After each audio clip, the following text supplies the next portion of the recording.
Hey, what's happening? Holistic Handyman here from healthforthebusy.com. Okay, so today's video is going to be about why routines are so important. Okay, how to use routines and why do you need it? So today's quote is basically going to be a regular simple one. I just made it up. Oh, routine is necessary for progress. There you go. Routines is necessary for progress. That's the quote of the day.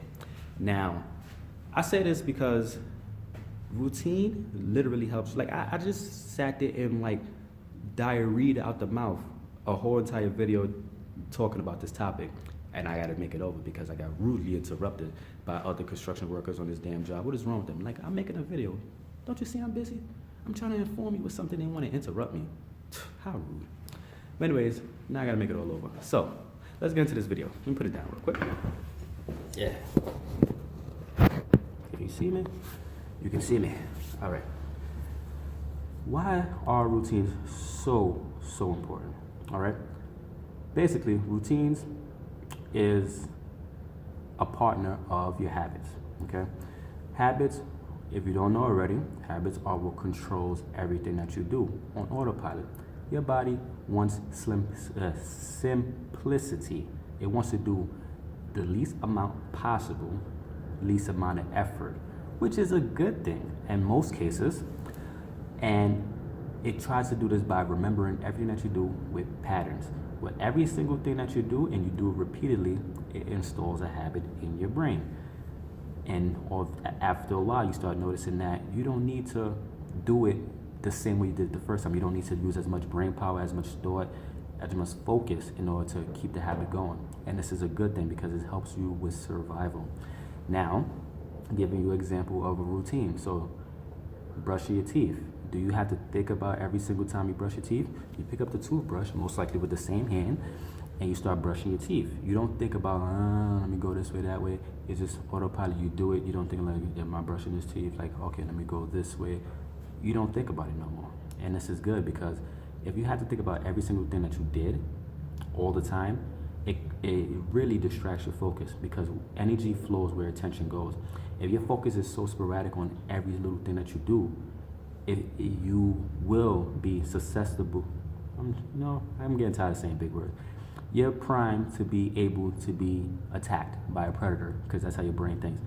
It has to make sure it does things autopilot without having to focus on the things that's not so important because it want to make sure, oh, the predator's coming after me, I'm about to die. Your body only cares about reproducing and staying alive. Well, staying alive so it could reproduce because the DNA does not want to die off. It wants to continue going, okay? So that's a selfish gene in our body. It doesn't care about nothing that you want. This is why it installs fear in you, doubt. It creates chaos in your brain whenever you start to do something that's unfamiliar to it. Okay, remember, unfamiliar to it. If you have a certain belief about something, if it believes that this is bad and this is good, it's going to go towards what's good and negate the bad and just say, stay away from that. It's bad. So that's what induces fear in your mind. Okay, but routine is very, very important. Steve Jobs, founder of Apple. If you have an Apple laptop or iPhone or iPad or iPod Touch, anything Apple, little Apple, you bite off, whatever.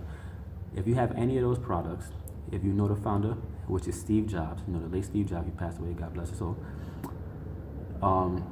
He was very, very intelligent, and he realized how important it was to have a routine because he wore the same clothes every single day.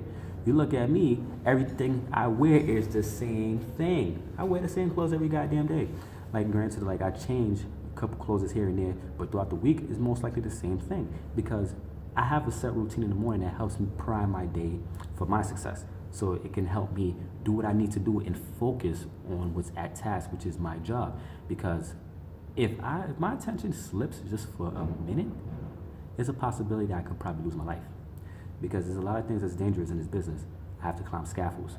I have to be on suspended scaffolds where it actually hangs from the building. You see people that's outside.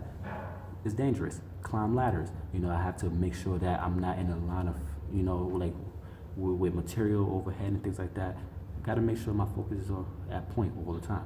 So this is exactly why I do things or have a routine to get those things out the way first, and also routine to have my health on check so I can be able to focus on what's important, because I do the same thing every day at work, but sometimes it's things that I'm doing that's new, which would take my focus off my surroundings and make it focus on just that particular thing because it's unfamiliar to me, okay? But let me tell you a little story about why routines are so important and how it actually helped me lose this weight. Like, oh man, whew, you'd have thought I was Mighty Mouse the way I was running around, but let me tell you. So, in my teenage years, this is probably when I was around, what age did I lose all this weight? I think around 16, so I must have been in the 7th, 8th grade around that time. I don't remember. But it was summertime, and I know that I was out of school because when you're in school, you have homework, you have, hey, man, they hit you with so much unnecessary crap that just, it was unnecessary for me to do all this stuff because it was just like, what the hell am I going to use all this stuff for? But, so, yeah, I was done with school, summertime, and I had all the attention to myself. I could do whatever I want. What I wanted to do was lose all the weight because I felt like I was wearing a fat suit, you know? Like every time I touched myself, I felt like it was a fat pocket somewhere, you know? Just put anything there. I could put candy bars, Snickers, chips. I could just hide anything anywhere. I didn't like it, you know? Like my body, I wasn't, you know, in love with my body. So I said, I'm gonna change it. I'm gonna do something about it. So I didn't have a routine. My routine was that whole, like before that first summer and the school year was playing video games, eating snacks. Playing video games, eating snacks. Playing video games, you guessed it, eating snacks. That's what I did for the whole couple years prior to me actually making a decision to lose weight. So what I did was I played basketball. I knew I loved playing basketball. That's one thing I did, but I didn't do it as often. Okay, so I said I want to actually be good because I want to play like Michael Jordan. I want to play like Kobe. You know, I want to play like, you know, Allen Iverson. I want to play Tony Parker. I want to be like them. Because the reason why I focused on basketball so much because that actually had a connection with me and my dad. Like I remember one time me and my dad was watching playoffs basketball, the Bulls.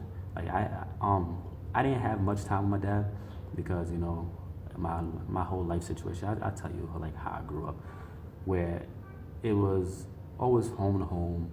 I wasn't really with my mother and father. I was primarily raised by my sister, but before then, I was being with family, neighbors, and things like that. It was just everything everywhere. But that's a story for another time. So, me, I enjoyed watching basketball with my dad because we was always like, yeah, Michael Jordan, go Jordan, bye, you know, this and that. I remember it was like, I think it was 1996 when he was playing. It was a playoff game, and we was watching it, and he won, this and that. We was all excited. So I clinged on to that memory because it actually made me feel great. So when I played basketball, that's the memory I had. Like that, it reminds me of the memory of me and my dad. No, as humans, we cling on to memories, and this is why it's hard for a lot of people to lose weight because the memories of certain foods bring them certain memories, and they hold on to that. You know, so I could totally understand why certain people say it's real hard. You don't understand. I do understand. I'm just like you. I ate certain foods based on how it used to make me feel, of the emotions I had towards it. I snacked on certain foods because I remember, okay, eating this food, you know, this and that remind me of this particular person, this particular event, or it made me feel this type of way because I'm feeling that type of way at the moment. I'm feeling bad now, but this made me feel good. So I totally understand. But playing basketball was one thing that I latched onto. And when I started playing basketball, I said, okay, I want to lose weight, so I'm going to use basketball as my way of losing weight. I didn't know nothing else. I know, okay, running helps. You run around, you move, you sweat. So obviously, probably sweating will help you get this right. I thought my body was a big bucket of sweat. So I said, if I sweat, that comes out too, you know? So I tried it. So I got great results from it because every day I woke up, my routine was I wake up, I brush my teeth, you know, things like that. I get dressed, drink some water first, get dressed and all that stuff. Go straight out the door with my basketball, go to the park. I practice shooting because I said, okay, I'm big. I'm not so good. I can't keep dribbling the ball like that and driving to the hole like Jordan things. So what can I do at my size that actually scores points? Shoot. I practice shooting for an hour every single day. So that's 7 hours a week. Sometimes even more than that if I had time, because depending on certain days, people didn't come to the park. Or I probably got there extremely early because I was there early. People got to the park like 12-ish, noon, because it was this one tree. Okay, so we have it's four basketball hoops, right? And the sun, the way it goes, it basically from east to west, or west to east. Where am I? Sun's there from east to west, I hope. So basically, when it's setting, it's at a specific location where the tree is at, and now you have shade on that court. People didn't want to play basketball because of the sun, and it was like, oh my God, it's too dark. I'm getting a tan. Me not knowing back then how important the sun was, I was always in the sun. I realized like my depression went away because of it. Because me being in the sun all the time, like the sun was on my skin. I was exposed to the sun. My eyes, my pupils actually felt the light on my eyes. You know, like the sun's radiation rays actually hit my pupils. Because when you have glasses on, it really doesn't go into your brain. I mean, it doesn't go into your pupils as well. And that right there, when you have sun exposed to your brain, it creates the chemical in your head that secretes the hormones that you need in order to feel good, like serotonin, melatonin, and things like that. And that's why I was always feeling good that summer. It was just amazing. And then I realized when I went back to school that feeling went down the drain. I was just like depressed all over again. It was just horrible. But I always played in the sun. I'm like, okay, this helps you sweat. I'm gonna sweat this off. So I played, I shoot, I shot the ball in the sun all the time. I didn't give a damn if I got dark or not. I was like, I was dark because of it. Like I was like Wesley Snipes in the tanning booth. I was blue black. I was dark, and I didn't care because I had a specific goal. So, okay. So what I did was I played basketball, and as I started playing basketball in the sun, I remember people started coming after the shade. You know, the shade started coming down. That's when people started coming to the court, and I was ready to play. I already got my my workout in. And I was ready. They was like, damn, how long you been here? An hour, 2 hours, you know? And it's like, damn, man, yo, you dedicated. So when I started playing basketball, they knew. They said, yeah, I want him because he works hard. You know, I just sweat hard. I was there shooting. That's all I did. I ain't dribble, you know, and all that stuff. I just practiced shooting. But then I got to a point where I said, okay, how can I lose more weight? I need to start dribbling and stuff like that, and drive into the hole. You know, start, doing fast breaks and things like that. Because when we play full courts, you have to do a fast break. Run down the court as fast as you can, dribble on the board to try to score, you know? That's what I did. So it helped me lose more weight, okay? Every day was the same thing over and over. 7, 8, 9 hours of shooting, depending on what day it was, hour a day or hour and a half or whatever. Drinking water only the whole entire time. Like I slept, oh yeah, that's something. I slept for like 12 hours. I was like a damn grizzly bear.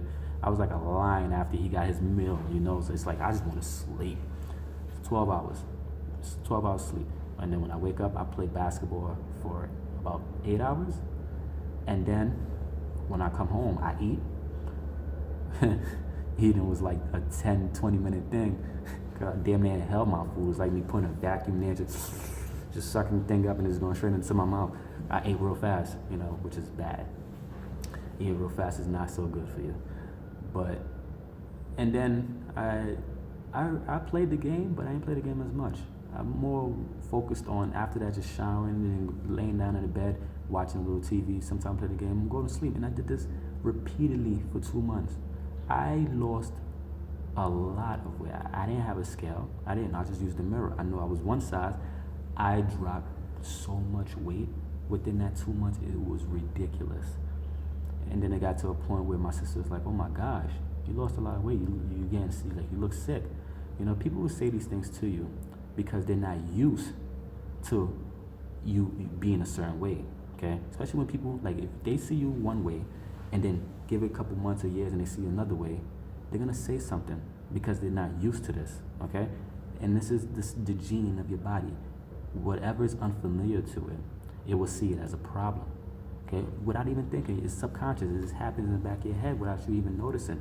And it holds a lot of people back because we value what people say to us, and we say, oh, well, this person said this, I feel like, I need to go back to have their approval. But the only approval that matters to you is what you feel about yourself. Because eventually, how you feel will radiate, and then it will change how they feel. If they don't change how they feel, so what? Leave them. Because eventually, if you don't leave them, they're going to leave you. So, either way, if they're not making you happy, you shouldn't force yourself to change who you are to make them happy. And I learned that at a young age. You know, I heard people saying, "Oh my God, you lost a lot of weight. Oh, you know, oh, you look sick though. You know, like you this and that. You looked better before." And these are all people that were bigger than me, that was my size, that I used to play basketball with, that was always big. They're saying these things because now they have to think, okay, he lost all the weight, he could do it. I've probably been saying to myself for years, I can't lose all the weight. So now I might have to just go do it. Now I gotta change my routine to show that, you know, it's possible, but now they're trying to justify in their mind that, oh, it ain't possible, so I'm not gonna do what he's doing. It's impossible that he's doing it. So subconsciously, they make fun of you to make themselves feel good.